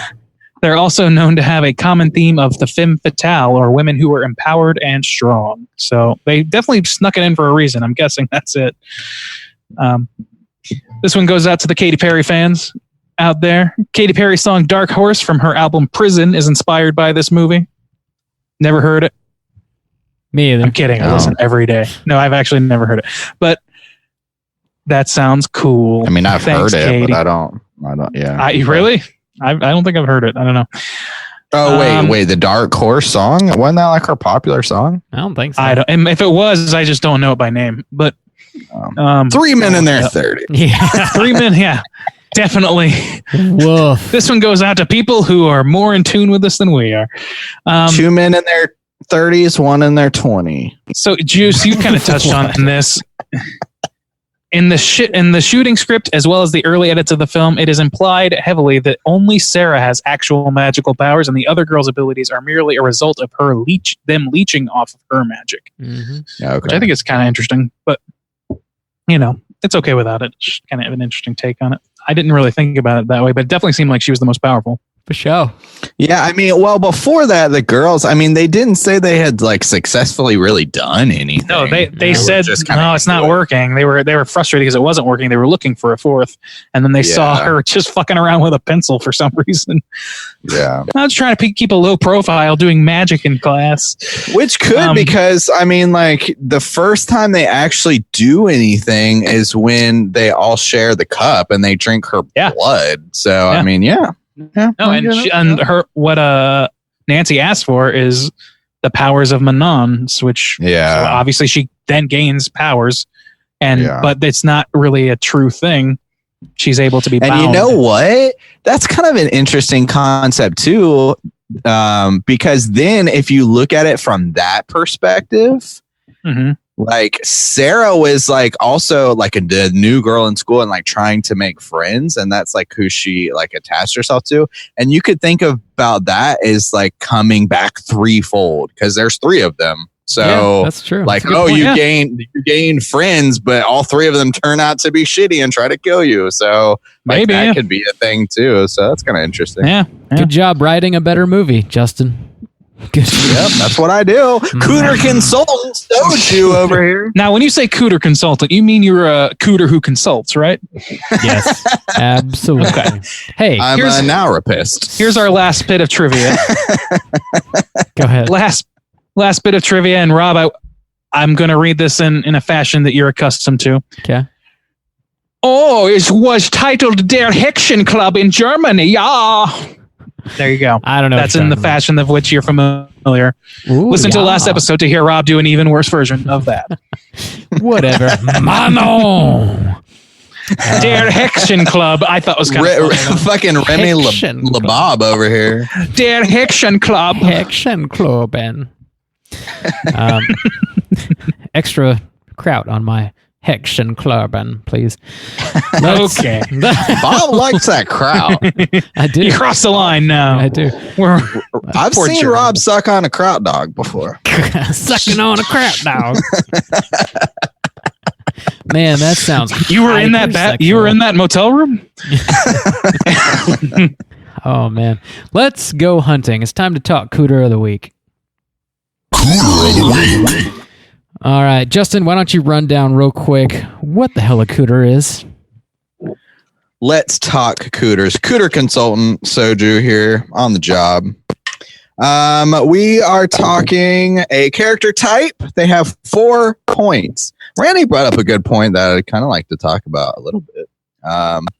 Because I didn't bring it up. Maybe it was last episode, maybe 2 episodes ago. But the main 4 points that we have are manipulation, attire, sexual deviancy, and smug arrogance.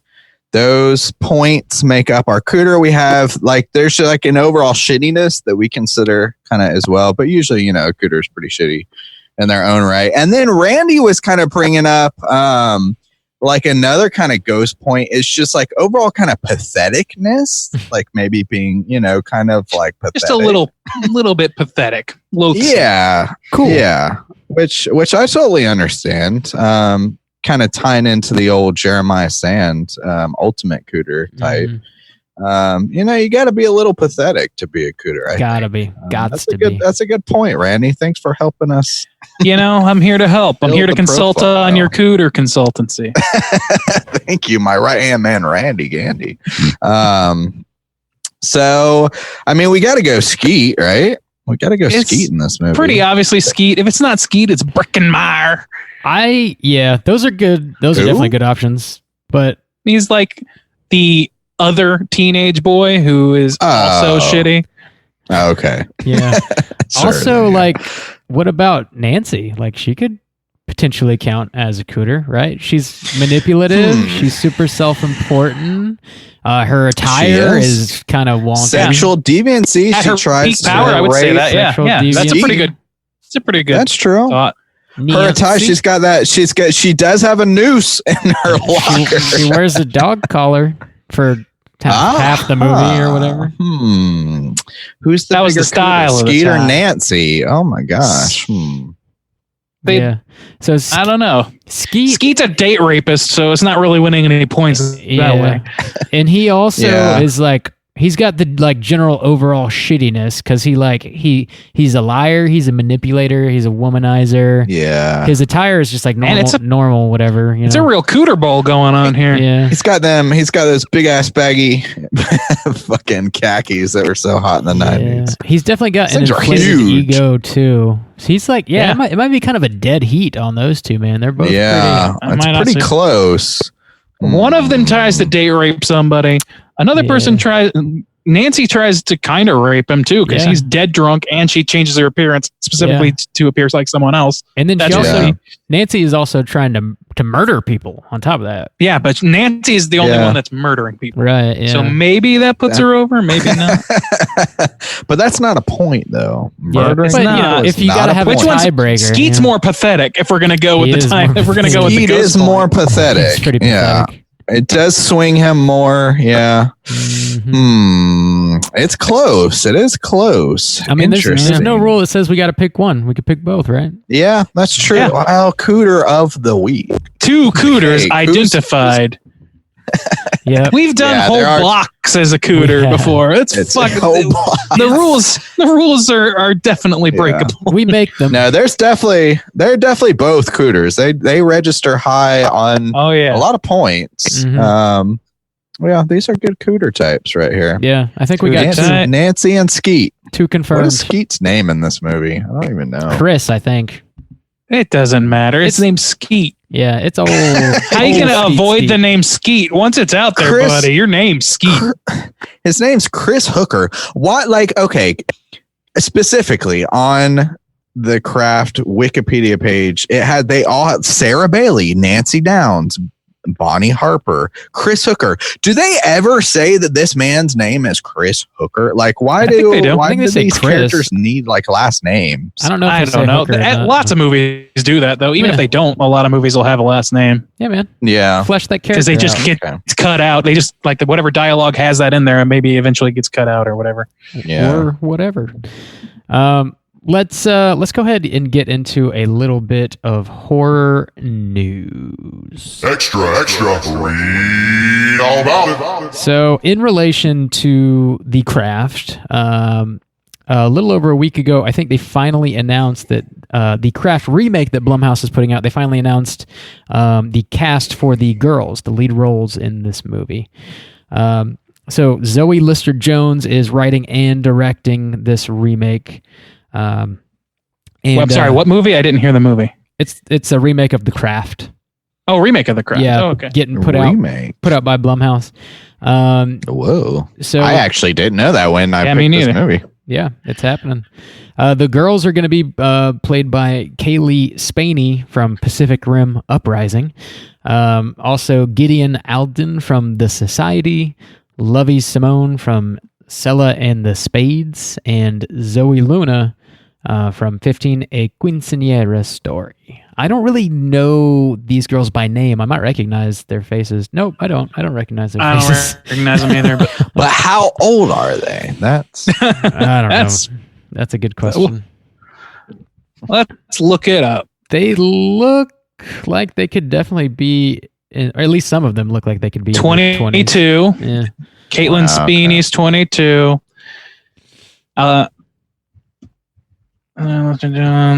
Zoe Lister-Jones is 37. Well, she's so writing really and directing. 7. She's writing and directing. Oh, I'm sorry. I picked the wrong. Okay. All right. Not in it. I was going to say, man, they're really going to outdo the other movie. 37. Okay, there's one Lovey Simone's 20. Mm-hmm. So they're at the low end of 20. Okay. It seems maybe closer. So they're about in this. They might as well be the same. It's the same. Mm-hmm. So yeah, we don't have a release date on that yet. Obviously, they're still working out casting. I don't know that they've actually started filming yet. So it'll probably be, I don't know, maybe next spooky season we'll get it. Maybe next September or something like that. But it's a Blumhouse joint. They're Yeah, they've been putting out some solid shit, so this could definitely not suck. We'll see. We'll see what happens. I've never heard of them. Who's this Blumhouse? Oh, sweet baby Jane. And 3 men in their 30s. Who's this Jason Blum? What is he? Does he own a flower shop? Is he lit? Is he lit, comma fam? So Yeet. we watched a couple trailers. The first one we're going to talk about here is for a movie called Trick. So this is brought to you by Todd Farmer and Patrick Lussier, the duo behind Drive Angry and My Bloody Valentine 3D. So they're coming back with a Halloween horror movie.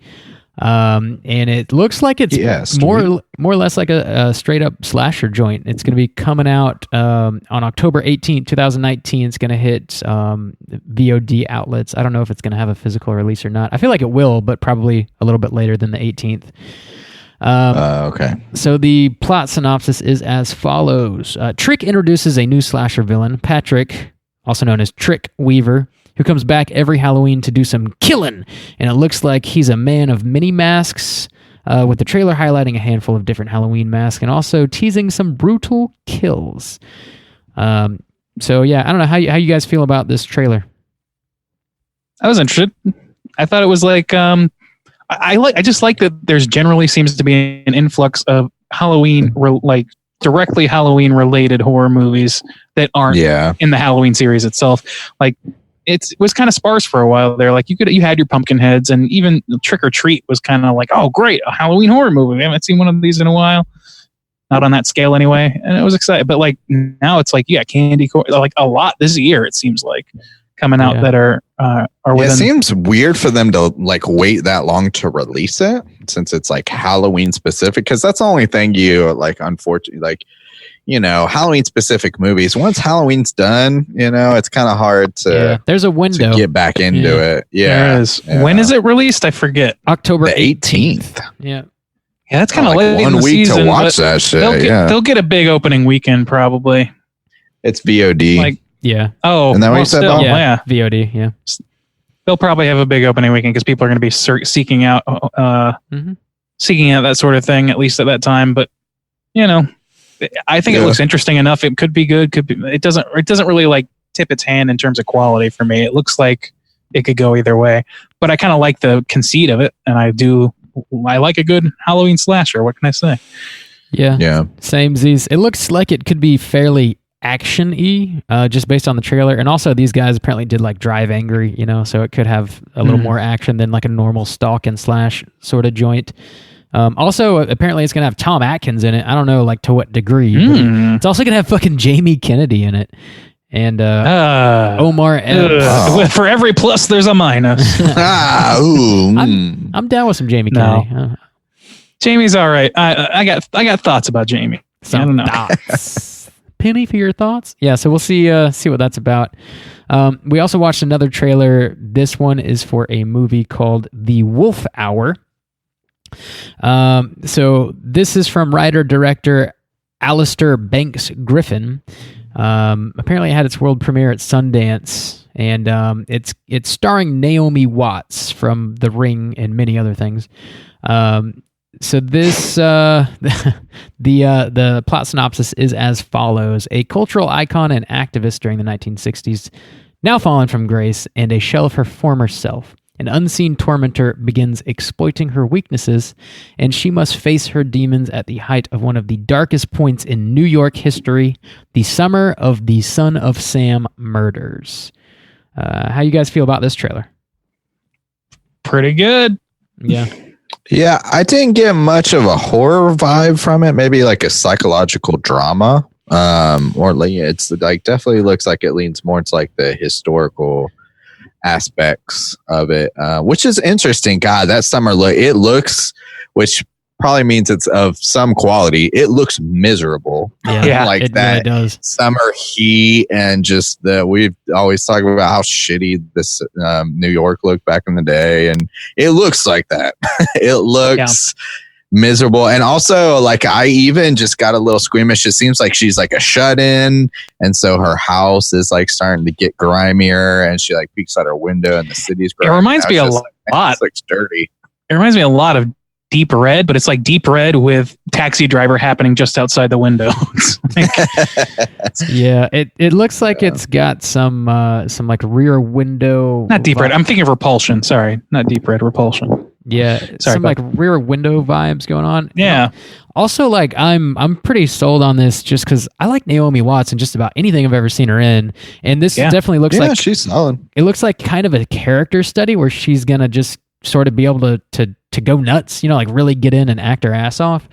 I'm down with that, man, for sure. Yeah, it's probably going to be a wealth of riches from her because God, she is great, and I don't know, like I like a good character study movie to begin with, like even if it's not like horror related, like so it's kind of speaking my language, really. Yeah. It's got one of the most capable actresses I know of that's operating today. It looks like it's going to be deep in character study territory. It's got that grime of 70s New York happening as well. It's got a real life serial killer and Son of Sam. Like that's a lot of net positives for me. Yeah. Like same in terms of wanting to see it. Yeah. It looks like the production design's pretty cool too, just based on the trailer. It looks like it's got somewhat of a budget, like somebody really put some TLC in regards to like designing the sets and everything. It looks, I'm impressed by the trailer. I'm excited to see it. There's no distribution lockdown, so we don't have a release date for this one yet. I imagine we'll probably be getting one before too long, just based on how freaking sweet it looks. Somebody's going to want to pick this up and put it out. It's got a name attached to it too, so come on. Yeah, I'm into it. Yeah. We'll see what's up. That's what we got for the news this week. Let's go ahead and jump into our Hotline Scream segment. We have one voicemail this week. If anybody listens, two voicemails this week, Bob. Oh, yeah, that's right. I can't. And they're not from Michael. Well, you guys are going to react to the second one. Correct you there. There is no way for me to listen to it. So let's go ahead and play the first one. Let me find it. All right, here we go. Voicemail number 1. Let's roll it. Hey, this is Tom. Big fan of the podcast. Hey, I'm wondering, is Bob going to subscribe to the yearly Vinegar Syndrome, fan pack that comes up in November? Just wondering about that. All right, thanks. Tom, it's always good to hear from you, man. Thanks for calling in, checking in with us. So yeah, if you're unfamiliar with Vinegar Syndrome, they're one of the boutique Blu-ray imprints, and they every November they have it to where you can sign up for like their annual package to where you get everything they put out for the entire next year. It's not something that you only sign up in November? Yeah, I think so. I'm pretty sure they only do it for like on Black Friday, or they'll start on Black Friday and have it open for like a week or something like that. Oh, okay. But it's not something that interests me because they put out a ton of stuff that I just have no interest in really owning or seeing, because they don't just do like weird horror movies. They do a lot of like, comedies, pornography, and porn. They do porn, shit that I don't want to own, like weird 70s cult porn. I don't need to own that. So no, weird 70s cult porn, Rob. Yeah. I know you well enough to know that tickles a specific pickle. Oh, you stay away from my. Oh, pickle. You were in that hotel room too, huh, Randy? I've seen a lot of things. That's all. Sucking on a kraut dog. Fairuza. Remy LeBob. Here we go. Okay. Yeah. Thanks for calling, Tom. Thanks, Tom. We have one more voicemail this week from old fan favorite Becky. Let's go and see what Becky has to say. Here we go. How y'all doing? It's Becky giving you a call. I just wanted to let everyone know about a podcast I've been listening to, Red Handed. It's great. You should listen to it. But one of the episodes I listened to today was talking about one of my favorite topics, feeders and BDs, which are people who want to get really fat and immobile for their partner that turns them on. But this went a little step further. She got super fat, or she wanted to be super fat. 450 pounds is her goal weight.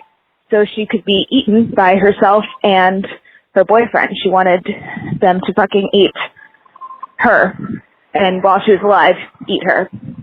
Anyways, thought that was interesting. Have a good night. Bye. That's your lover, Randy. I know. Sure can't. That's a pretty mild story from Beck. Yeah. If you know Bex, that actually is pretty mild. That's a segment we call Becky Calls to Bum Us Out. That didn't necessarily turn my stomach. Well, okay, maybe it should more than I would think. Honestly, I think 450 pounds is a little bit. I mean, you could be bigger. You could go bigger. If you're going to be eating of yourself, you might as well, pack it into 800. I've seen 600-pound life. It's possible, baby. Go bigger, go home. You know what really made me think of, like, when I heard this, like what I thought of though, is like, damn, is there really just someone for everyone?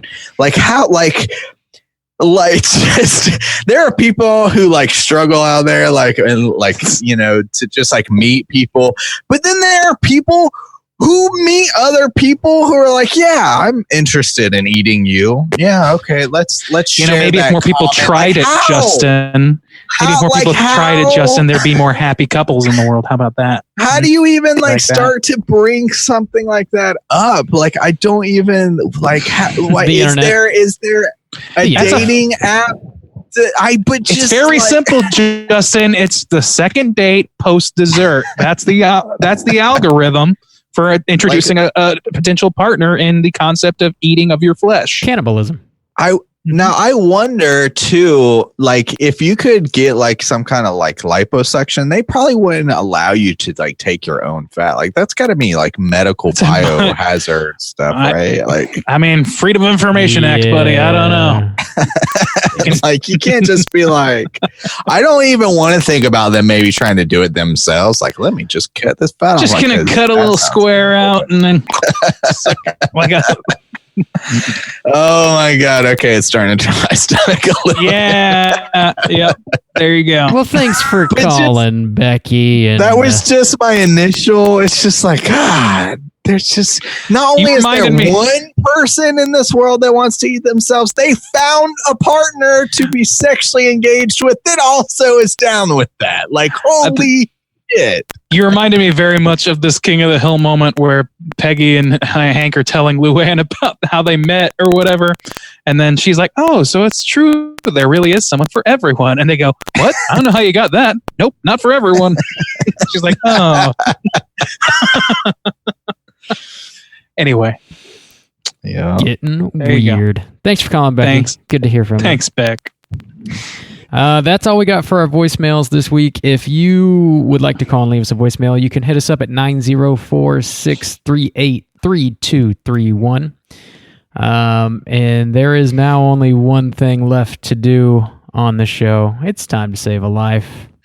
Where did Bob go wrong? Were he and his friends sifting way too long through those Blu-ray bins? And it gets worse, he'll have no jet ski, wasting all his dough on those DVDs. Justin, take it away. Bob, that is a theme song about you. Mm-hmm. How do you feel about that? Honored, privileged, excited, even, yeah. Oh, he's owning it now. Oh, Rob's entered the owning it phase of this segment. Be loud, be proud, Bob. No, where it's intervention time. We're trying to save Bob's life. Bob, fucking on sunshine. Bob buys a lot of physical media in the form of mostly Blu-rays. And we're going to talk about them. I am excited. I think I have a hunch. I can't see on the YouTube exclusive yet. I have a hunch Bob is going to shatter the record. I hope I'm correct. I think Rob has strategically engineered a scenario where that will not happen. We'll see. We'll see. We have been tracking Bob's Blu-ray purchases over the past few months now. He has hit numbers of 14, 15, and 19 monthly purchases. He is currently sitting at 15, and while it is October in South Korea, where Bob is at, it is still September, so we're counting it for the month. Bob, you're sitting at 15 we got to see. Could you have purchased a Blu-ray this year had you just saved your Jet ski? money? Jet ski. Or I'm sorry, could you have purchased? He can buy a Blu-ray. We know that. We know this. Could you have purchased a jet ski had you not purchased all these Blu-rays? So, Bob, we're sitting at 15. What is the count for this week? Here you go. Stack YouTube exclusive. The record. Bam. 3. He didn't shatter it. No, just all 3. Right. He came out. How is your highest month has been July so far. I don't know what's up with that. Shit happens. Well, the shame hadn't set in yet. Yeah, maybe some of the shame is really starting to. Maybe the life's being saved. Maybe it's so. This week I picked up, like I already mentioned, the Child's Play remake came out on Blu-ray. I got that. I got Stephen King's The Stand on Blu-ray, which I hadn't seen. Oh boy, I haven't seen that. And also Arrow Video put out a Blu-ray copy of The Hills Have Eyes 2, the Wes Craven, the original one, which I've never seen that either. So those are my three picks. Decent 3. That seems like a quick turnaround for Child's Play. When did that come out? Like July, right? Yeah, I think so. Yeah, it was pretty quick turnaround. Yeah, a couple months. So out of theaters, and then I mean, it's almost October. Yeah, it's I'm usually sure a it was 3-month strategic. turnaround. Yeah. Oh yeah, for sure. Yeah. All right, 3, Bob. Have you? Let's see. You have rewatched. You already said you watched Child's Play. Okay, so and have you watched the other 2 yet? Or saving them? No, I haven't. I haven't got around to them yet, but I will. And also, I mentioned prior that October's got like a ton of good stuff coming out. So I've got like a quick roundup. If anybody's looking to pick up some like physical media this month, I'm gonna throw my picks out at you just so you kind of know what's coming down the pike. So tomorrow, which is October 1st, Tuesday, October 1st, Nightmare Beach is coming out on Blu-ray. Tuesday, October 8th, Midsummer is getting its Blu-ray release. And if you pick up the UK version of that, you get the director's cut. If you pick up the American version, you do not get the director's cut with it. So be aware of that. Tuesday, October 15th is quite a lot, actually. The Omen Collection's coming out from Scream Factory. Haxton's coming out from Criterion. The Haunting of Hill House is coming out on Blu-ray. The Netflix show, that is. Fearless Vampire Hunters coming out on Blu-ray. 3 from Hell coming out on Blu-ray. Tuesday, October 22nd, Satanic Panic is coming out. Tuesday, October 29th, Two Evil Eyes is coming out on Blu-ray. The Godzilla collection from Criterion's coming out. The 1980s version of The Blob is coming out from Scream Factory. The Ring You collection's coming out from Arrow. And Arrow's also putting out a pretty dope collector's edition of An American Werewolf in London on that day. So that's what you got to look forward to. We're giving Rob a platform. No. Buy to make more things. like him. Wow, that sounds like a heavy month. How many of those you pre-ordered? I'm not telling. Oh, I don't kiss and tell. What are you talking about? Get out of here with that question. Oh, Bob. No. All right, so we ended September with 18, 15, 14, 19, 18, Bob. That's what we got. Cool. Still haven't cracked that 20 mark. You think you'll get there, buddy. I think October's your month. Probably. It's going to be a bloodbath, most likely. We'll see. An honest man. It's an honest man. Describe it. Fucking bloodbath. So that's that's what we got this week here at Straight Chilling. We're going to be back next week with a brand new show, as always. So we're going to be kicking off the month of October with our very first Patreon pick of the fourth quarter. We're going to be starting by reviewing Deliverance, as was chosen by the one, the only Hydraberg. Thanks for supporting us on the Patreon. Spooky. Thanks, Hydra. Yeah. I've never seen it. We'll see what's up. Oh, Deliverance. So until next week, please rate, review, and subscribe to us on iTunes. You can follow us on Twitter at str8_chilling. We're on Instagram at Straight Chilling Podcast. You can send us an email through our website, straightchillingpodcast.com. If you want to hit us up on our Slack channel, let me know on one of those social media platforms. I'll send you a link so you can join. Talk about the movie of the week, TV shows, music, all kinds of random spooky shit. Don't forget to check out our new t-shirt design on TeePublic. Ponkons. We're going to have that new poll pick posted on our Patreon website. Get your vote in. Watch Justin play video games on Twitch. You got Straight Chillin' coming all at you. All up at you. Oh, I almost forgot. Real quick. Each week for the month of October, we're actually going to be posing a specific question for our voicemail segment. They're all going to be Halloween related. So for next week, give us a call. We want to hear from you guys. We want to know, what is the worst Halloween candy to get? What do you just hate getting in your little basket? There's a lot of bad ones out there, boys and girls. The fucking pretzels piss me off. Fucking stale ass shitty bread with fucking giant crystals of salt glued to it. Fucking dear life. It's the worst. There's nothing sweet about a fucking pretzel. Little Utz pretzel thing in your pail. Fuck that shit. Fuck it for life. Pretzel Randy over here. Fuck it for life. Fuck pretzels for life, man. Not down. Dude, don't piss off the pretzel industry, Randy. Okay, that little Utz girl will just come and slit my throat one night. We'll never get our cereal baron status off the ground if you piss off the pretzel barons. You know what I'm saying? Yeah, we don't. Courtesy of the snack bill, bitch. From the snack. The snack mafia. Again, you can leave us a voicemail at 904-638-3231. Let us know what's the worst Halloween candy to get. Until next week, as always, all you mother truckers, please keep chilling. Don't spill your beans.